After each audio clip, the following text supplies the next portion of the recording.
It was my own son who betrayed me. Blood of my blood. Dylan. The boy I once carried on my shoulders at baseball games, the same kid I taught how to drive my old Ford pickup, was the voice I heard that night outside my house. He thought he could scare me, corner me into selling the one place that still held my wife's laughter, her photographs, her spirit. He thought I'd just fold. But what he didn't know, what he couldn't even imagine, was that in trying to break me, he lit a fire that had been waiting in my chest for years. And I swore to myself, standing barefoot on that cold tile floor with a shotgun in my hands, that my son would never forget what he did, and he'd never forget what I was about to do. Before we continue, please subscribe to the channel and let us know where you're listening in the comments. I remember that Christmas Eve like a scar that won't fade. The Florida air was thick with the smell of orange blossoms, even in winter.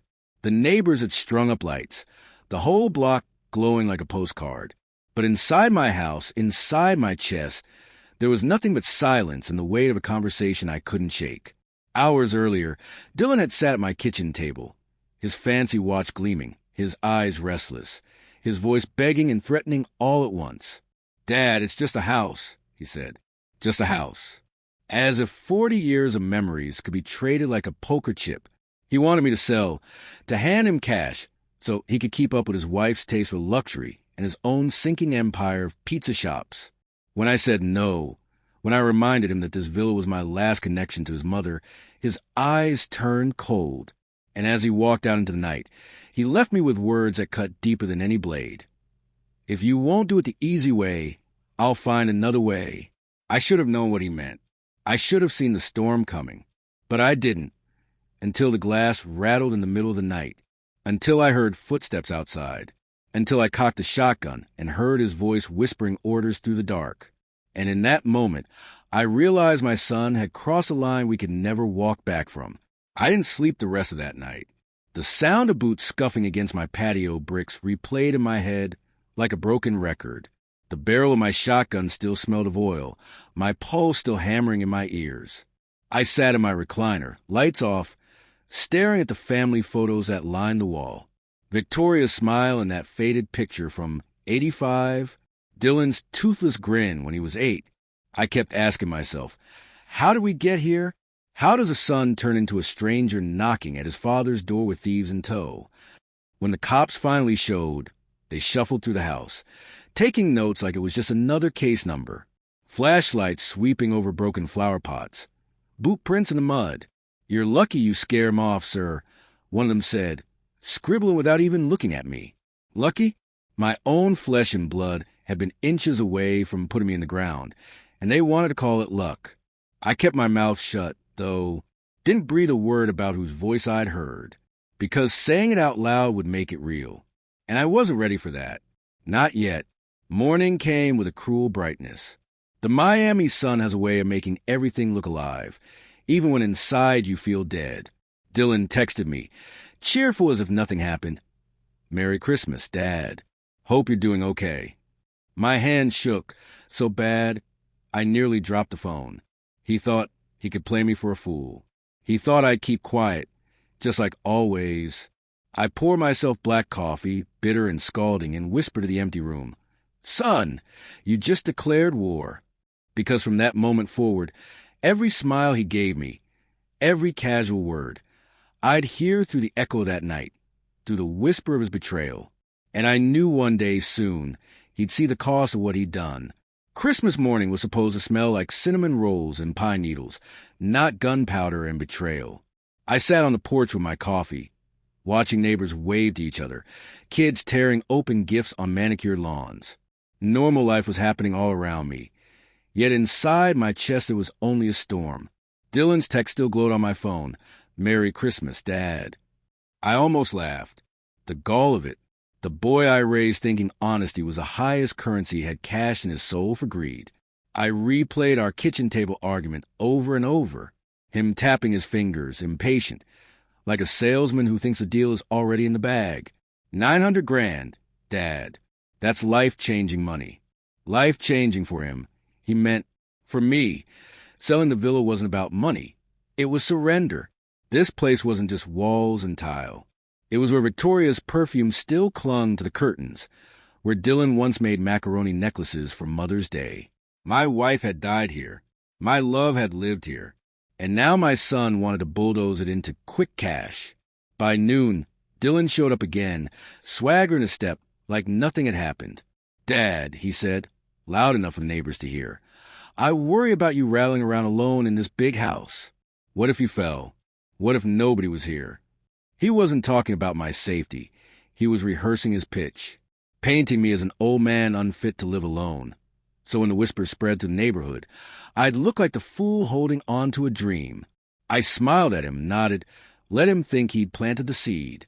But inside, something colder than rage settled in. He wanted to use my age as a weapon, to strip me of dignity in public view. And that's when I knew. If he wanted a battle of appearances, I'd give him one he'd never forget. That week, I caught myself listening more closely to the gossip at the diner, the chuckles at the hardware store, the sympathetic looks neighbors tossed my way. Dylan had been busy. Poor Alex, rattling around in that big villa all by himself. They'd say, "Shame he won't just downsize, for his own good." My own son had turned my community into a stage, and I was the fool in the center of it. At church on Sunday, he made his move. After service, with people milling about the coffee urns and donuts, Dylan clapped me on the back and said, loud enough for half the congregation to hear, "Dad's been slipping a little. We're just worried about him being all alone out there." I saw the pity in their eyes. A lifetime of standing tall, of providing, of leading. And in one sentence, he reduced me to a doddering relic.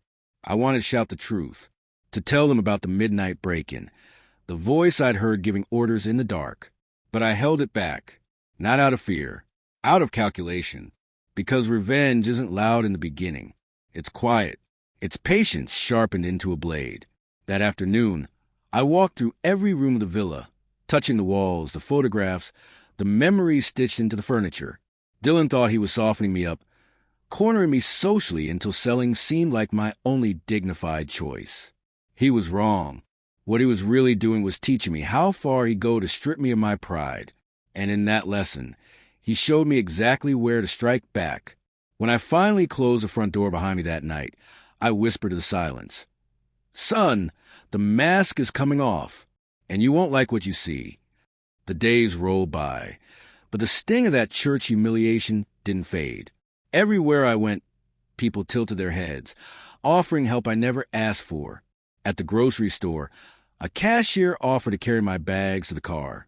At the bank, the teller asked if I wanted to set up an elder account for easier access. Dylan's poison was spreading, subtle but effective. He wasn't just after the villa. He was after my reputation, my independence. One evening, I caught him standing in the driveway, talking to my neighbor, Frank. From the kitchen window, I could hear every word. "Dad, doesn't mean to be difficult," Dylan chuckled, "but you know how it is when people get older. They cling to things instead of facing reality." Frank laughed politely, but his eyes slid toward my house with pity. Pity, that was the knife Dylan wanted to twist in me. So I opened the front door, slow and deliberate, and walked out with the old Remington slung casually over my shoulder. Not pointed, just carried, like a farmer heading to mend his fence. Frank's eyes went wide, and Dylan's smirk faltered. "Evening, boys," I said, voice calm. Heard my name being thrown around. Figured I'd join the conversation. Silence. Just the sound of crickets and the distant hum of traffic. Dylan muttered something about just checking in, and shuffled away, red creeping up his neck. It wasn't much, but it was my first strike back, a reminder to him in the neighborhood that I wasn't some fragile relic waiting for the grave. I was still here, still capable, still dangerous, if need be. As I watched Dylan retreat, his jaw clenched tight, I realized something. Humiliation cuts both ways. And this was only the beginning. After that night with the Remington, Dylan kept his distance for a while. But snakes don't crawl away. They circle back. And sure enough, a week later he showed up at the villa with Audrey on his arm, her perfume so strong it nearly burned my eyes. She strutted through my doorway like she already owned the place, heels clicking on the tile Victoria used to mop on Saturday mornings. "Alex," she said, voice sweet as poison, "this house is far too much for you. Imagine the stress. You deserve comfort, peace, not burden." Dylan stood behind her, nodding like some trained puppy. My jaw tightened, but I played the role of the old fool they wanted me to be. Then Audrey's eyes lit up as she spotted the piano in the living room. Victoria's piano, the one Dylan's mother played every Christmas Eve, filling the house with carols. Audrey laughed, tapped a key, and said, "We could sell this for a fortune. It's wasted here." That was the moment my chest turned to stone. They weren't just circling the villa. They were circling Victoria's memory, stripping it for parts. I kept my voice calm, even smiled, though my teeth nearly cracked. "Funny thing about that piano," I said, "it only plays for people who respect it." Audrey frowned, confused, but Dylan caught the meaning. His face flushed. I walked him to the door, slow and steady, my hand brushing the shotgun rack as we passed. Dylan noticed. His eyes darted, and for a flicker of a second, he looked like a boy caught with his hand in the cookie jar. As they left, Audrey muttered something about old men and their stubborn pride. And I thought to myself, pride may be stubborn, but vengeance? Vengeance is patient. The second public humiliation came quicker than I expected. Dylan invited me to dinner at his house. Family time, he called it. I knew better, but I went anyway. Sometimes you need to step into the lion's den just to study its teeth. The table was set like something out of a magazine. Crystal glasses, candles, Audrey showing off her taste. Halfway through the meal, Dylan raised his wine glass and with a smirk said, "Dad, why don't you tell the kids why you're so attached to that old villa? Maybe then they'll understand why you're being so difficult." The kids looked at me with wide eyes. Audrey tilted her head, waiting for me to stumble. Dylan wanted me to sound senile, sentimental, broken. I took a breath and started talking about Victoria, how she decorated every Christmas tree in that house, how she used a hum when she cooked, how she filled those walls with love. My voice cracked, not from weakness, but from memory. Dylan seized on it. "See," he laughed, glancing at Audrey. "He's living in the past. It's sad, really. We just want what's best for him." The table chuckled awkwardly. My own grandchildren stared at me with confusion, caught between loyalty and their father's script. My hands curled under the table, nails digging into my palm. Dylan had staged the scene perfectly. The patriarch reduced to a sentimental fool in front of his bloodline. But as the laughter echoed, I caught Dylan's eye and let him see the steel behind my calm. I smiled, raised my own glass, and said softly, "Funny thing about the past, son, it has a way of catching up." The room went quiet for a beat too long. Dylan shifted in his seat, the smirk not so steady now. And in that silence, I knew I just planted a seed he wouldn't be able to ignore. After that dinner, something in Dylan's confidence cracked. He still strutted, still played the role of the dutiful son, but I could see the twitch in his jaw, the way his hands fidgeted when he thought no one was watching. He'd try to make me look weak in front of my grandchildren, but instead, he saw a side of me he hadn't expected, controlled, calculating, unshaken. Still, the whispers in town grew louder. At the barber shop, I overheard two men muttering, "Shame about old Alex, hanging on to that villa like it's his coffin." That wasn't their thought. It was Dylan's words, echoing, spreading. He was painting me as a stubborn relic, preparing the stage for when he'd swoop in as a responsible son, who finally got me settled. Then came the third act of his little theater.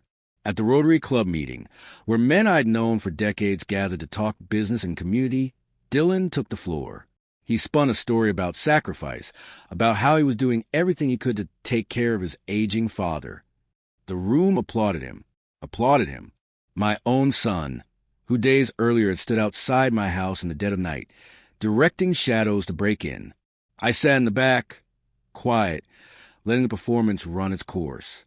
Then, when the meeting ended and people slapped Dylan on the back, I stood and cleared my throat. "Funny how words don't always match deeds," I said. The room stilled. Dylan froze, smile plastered too wide. "A man can call himself a caretaker," I went on, "but time always shows whether he's building a legacy or tearing one apart." The silence was heavy, the kind that makes men shift in their seats. Dylan laughed it off, tried to steer conversation elsewhere, but the doubt had been planted. And for the first time, I saw fear flicker in his eyes. That fear was all I needed. It told me his house of cards was already swaying. Fear makes men sloppy. And Dylan was no exception. After that Rotary Club moment, he stopped looking me straight in the eye. He called less, texted less, but his shadow games kept moving. I heard from Frank next door that Dylan had been asking around what the villa might fetch on the open market, what buyers were circling in Miami. He was making moves behind my back, laying groundwork as if I was already in the grave. One evening, I spotted his SUV parked across the street, engine running, lights off. He thought he was discreet. I stood at my window, lights dimmed, watching him watch me.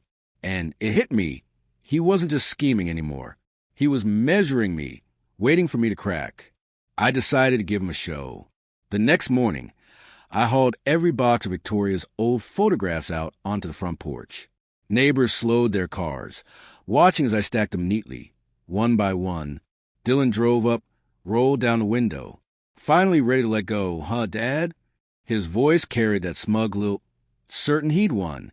I looked him dead in the eye, struck a match, and lit the corner of one box. Flames licked upward, photographs curling into ash. Gasps came from the sidewalk. Dylan leapt out of the car. What the hell are you doing? Learning to burn what's already gone, I said, calm as stone. The fire crackled between us, the crowd gathering, murmuring. Dylan's face went red, his victory slipping away in smoke. He wanted to control the narrative, to paint me as fragile and desperate. Instead, he watched me turn his weapon into mine, showing everyone that I wasn't clinging. I was choosing. And as the last photo turned black in the flames, I saw it clear as day. Dylan didn't just fear losing the house. He feared losing control of me. The fire on my porch changed everything. Word spread fast in a small town. Old Alex burned his wife's photos. Some whispered I'd lost my mind. Others said I was finally letting go. But Dylan, he was furious. He stormed into my house the next day, slamming the door so hard the walls shook. Have you lost it? He barked, his face inches from mine. Do you know how crazy you looked out there? I leaned back in my chair, steady as granite. Crazy enough to make people stop pitying me, I said. Crazy enough to remind them, this house isn't yours to circle like vultures. He flinched just slightly, but I caught it. He wasn't used to me talking like that. Direct, sharp, without the softness of a father excusing his son's sins. You think you're clever? Dylan hissed. You embarrassed me in front of the whole neighborhood. That's when it clicked. For him, this was never about me. It wasn't even about the money, not entirely. It was about control, about being a man on top, admired, respected. And every time I chipped away at that image, every time I made him look weak or small in public, it was a wound he couldn't hide. I stood, slow and deliberate, until we were eye to eye. Son, you've humiliated yourself. I've just given folks the chance to see it. His jaw clenched, his fist balled. For a heartbeat, I thought he might swing, but instead, he spat on the floor, turned, and stormed out. The screen door slammed, echoing through the empty house. I watched him peel out of the driveway, tires screeching, and I knew something important. Dylan was unraveling, and when men unravel, they get reckless. That recklessness would be his undoing. Reckless was exactly what he became. A few nights later, I woke to the rumble of an engine outside. Headlights cut across my living room curtains. I eased up from my chair, heart steady, and peered through the blinds. Dylan stood in the driveway, shouting into his phone, pacing like a caged animal. Yeah, the old man's losing it. House will be mine soon enough, he snapped. His voice carried in the humid Miami night, every word slicing through me. He wasn't even hiding his intentions anymore. The next day, I started noticing strange faces around town, men I didn't recognize, hanging near the gas station, loitering by the marina. They had that restless look, scanning, waiting. Hired help. Dylan's pawns. He wanted me rattled, maybe even pushed into some accident that would speed things along. Instead of fear, I felt something else, clarity. If Dylan wanted war, I'd fight it on my terms. I drove out to an old lawyer friend in Coral Gables, a man who still owed me a favor from decades back. Together, we began drafting papers, quiet moves that would shift my assets, seal accounts, and lock Dylan out completely. But strategy wasn't enough. I needed to shake his foundation. So that weekend at the town fair, I made sure to stroll right past his pizza stand. The one he used to boast was the backbone of his empire. I bought a slice, chewed slow, then said loud enough for folks nearby, "Tastes like a business running on debt." Heads turned, whispers sparked. Dylan's face turned crimson, his hand trembling as he handed out change. That was the third humiliation. Public, cutting, the kind you don't come back from easily. And as I walked away, I could feel his rage burning into my back like the Florida sun. He wanted to break me, but I'd just broken him, and he knew it. By then, the line between father and son was nothing but ash. Dylan stopped pretending to care. No more fake smiles. No more, "Just looking out for you, Dad." Instead, his threats came sharp and bare. One evening he called, voice low and venomous. "You think you've embarrassed me? You haven't seen anything yet. That house will be mine, one way or another." Then he hung up. I sat in the dark afterward, the phone still warm in my hand, and for the first time I let myself grieve, not for the villa, not even for Victoria's memory, but for the boy I once raised. The boy who used to sit on my shoulders at the county fair, who used to beg for one more inning of catching the yard. That boy was gone. What stood in his place was a man hollowed out by greed, and I had to accept it. The cops never followed up on the break-in. To them, it was just another Miami burglary. To me, it was the night my blood turned against me. I could have told them. I could have given Dylan's name. But revenge doesn't come through badges and paperwork. It comes when you take the wheel yourself. So I started preparing. Boxes in the garage. Quiet calls to realtors. A plan that would rip the ground out from under Dylan before he even knew it was moving. My neighbors thought I was fading, retreating into solitude. But what I was really doing was building the end game. And yet, even with my resolve hard as steel, there were nights when the silence pressed heavy. Nights when I'd sit at Victoria's piano, pressing one key, letting the note hang. The sound was both a wound and a promise. Because I knew the day was coming when that same note would ring, not with sorrow, but with justice. Spring rolled in heavy with Miami heat, and with it, my decision. I signed the papers, quiet as a whisper, selling the villa for just shy of $1 million. No big announcement, no family meeting. The deal was clean, airtight. By the time Dylan would catch wind, the house would belong to someone else. He'd never touch a brick of it. The realtor handed me the check, and I felt a strange mix. Grief, yes, but also release.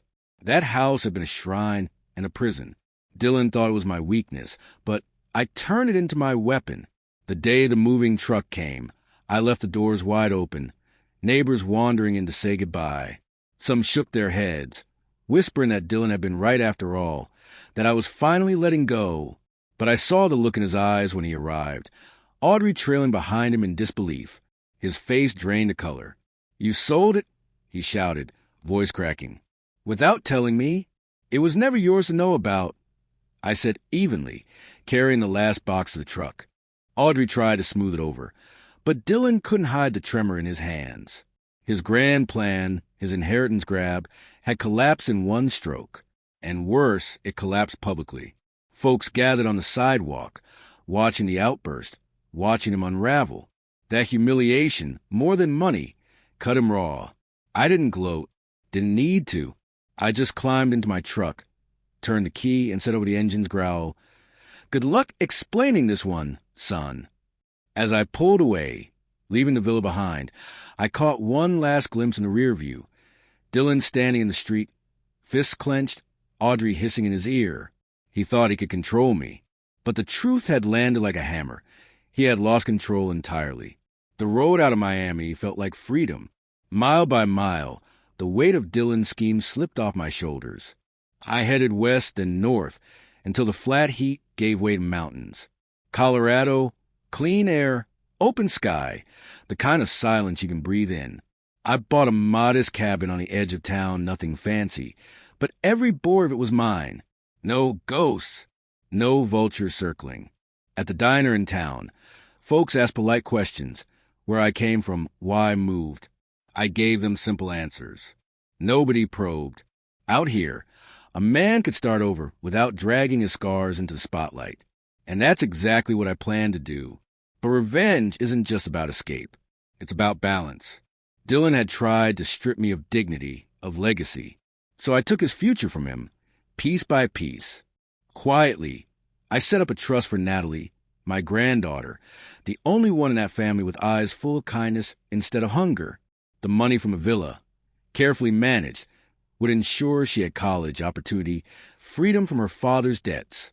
Dylan would never touch a cent. I pictured the day she'd open that letter as an adult, finding out her grandfather had believed in her when no one else did. That was my true legacy. Meanwhile, back in Miami, Dylan was floundering. I still had friends who called me with updates. His pizzerias were bleeding money. Audrey was restless. His name around town carried whispers of shame. Couldn't even manage his own father.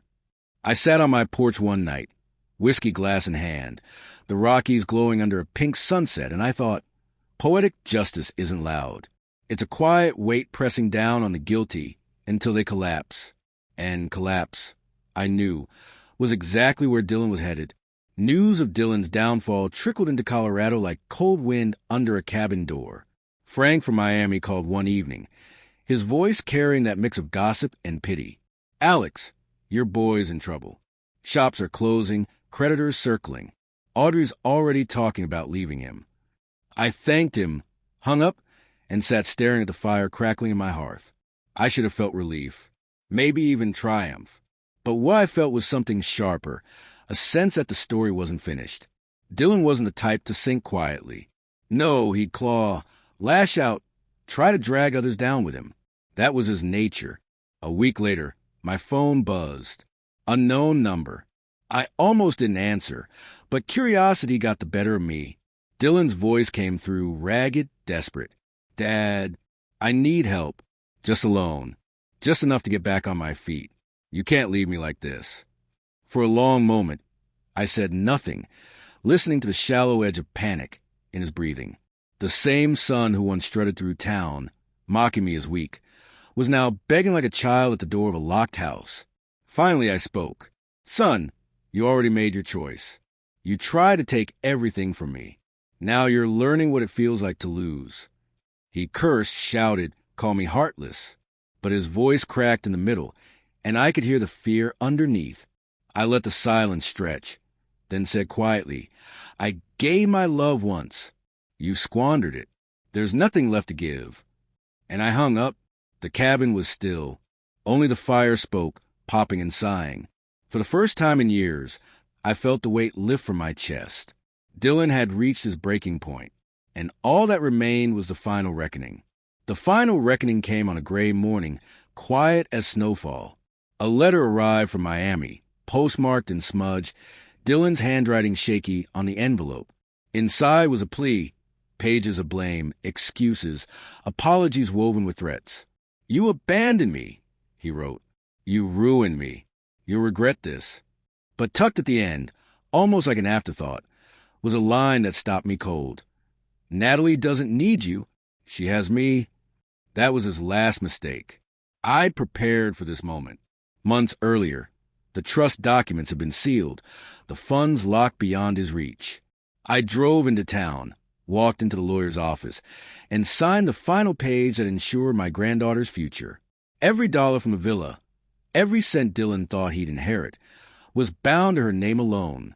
That night, I sat at the piano in my cabin, a small upright I bought secondhand, nothing like Victoria's, but enough. I pressed a single key, let the note hang in the stillness. The same sound I used to hear in the villa, heavy with grief. But now, it rang different, clean, sharp, like a bell marking the end of something dark. Back in Miami, Dylan's empire crumbled. His shop shuttered, his marriage cracked, his name turned to a joke whispered in bars. Folks remembered the man who once bragged he'd take his father's house, and they remembered how he lost everything instead. Public humiliation had become his shadow. As for me, I rose from the ashes of betrayal, not broken but remade. Like a phoenix, I left behind the weight of his greed and built a life where his shadow could never reach. I whispered into the Colorado night, words meant for Victoria, for myself. He tried to bury me, love, but I've risen, and he'll live forever with the fire he lit. That was my justice. That was my revenge. If you like this story, please like this video. Subscribe to the channel and share your impressions of this story in the comments. To listen to the next story, click on the box on the right.